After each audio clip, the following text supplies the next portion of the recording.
देखिए, पहली बात जो भाई ने क्वेश्चन किया कि एक मस्जिद के इमाम साहब हैं, 60 ईयर से तकरीबन शायद अबव हैं, आलिम दीन नहीं हैं, मसाइल भी तहारत वगैरह के हमें गुमान है कि उनको नहीं आते और तजवीद का कोई ठिकाना नहीं है। ग़ालिबन ये पूछना चाह रहे थे कि उनके पीछे नमाज पढ़ने का क्या शरई हुक्म होगा। देखें, बड़ी मादरत के साथ अगर वो इमाम साहब तक कोई ये क्लिप पहुँचा दे तो वो दिल आज़ारी के मुर्तकिब ना हों। जिस तरीक़े से शरीयत ने अंबिया अलैहिस्सलाम के लिए शराइत रखी हैं, इसी तरह एक लीडर के लिए शराइत हैं, एक हाकिम के लिए शराइत हैं, इसी तरह शरीयत ने एक इमाम के लिए भी शराइत रखी हैं कि इमाम जो हैं वो साहिब इल्म होना चाहिए, साहिब तक़वा, कम अज़ कम उनको नमाज के पूरे मसाइल अच्छी तरीक़े से आते हों, और चूँकि वो इमामत कर रहे हैं तजवीद भी उनकी बिल्कुल ठीक होनी चाहिए।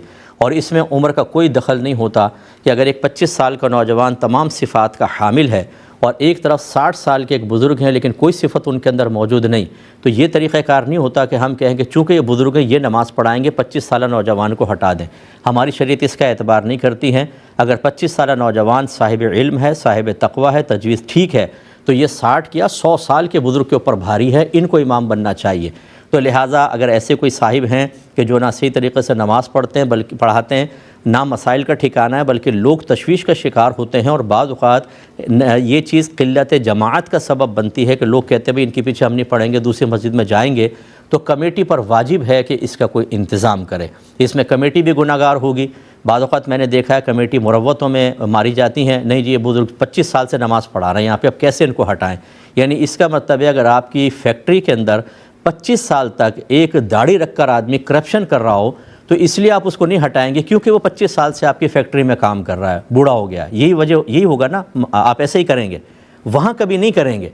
वहाँ तो एक लम्हे के अंदर चाहे वो 100 साल का क्यों ना हो, अगर चोरी पकड़ी गई तो सबके सामने शायद उनको अच्छी तरह सुना के निकाला जाएगा। मादल्ला मैं ये नहीं कह रहा हूँ कि इमाम साहब के साथ ऐसा करें, सिर्फ एक सोच और फ़िक्र आपको बता रहा हूँ कि जब दीन का मामला आता है तो चाहे लोगों की नमाज़ें बर्बाद हो रही हों, चाहे नाअहल को खड़ा करना लाजिम आ रहा हो, चाहे उसकी वजह से अपनी आखिरत की बर्बादी का सामान हो रहा हो, कि सबकी नमाज़ों का वबाल कमेटी के ऊपर होगा, कोई परवाह नहीं है।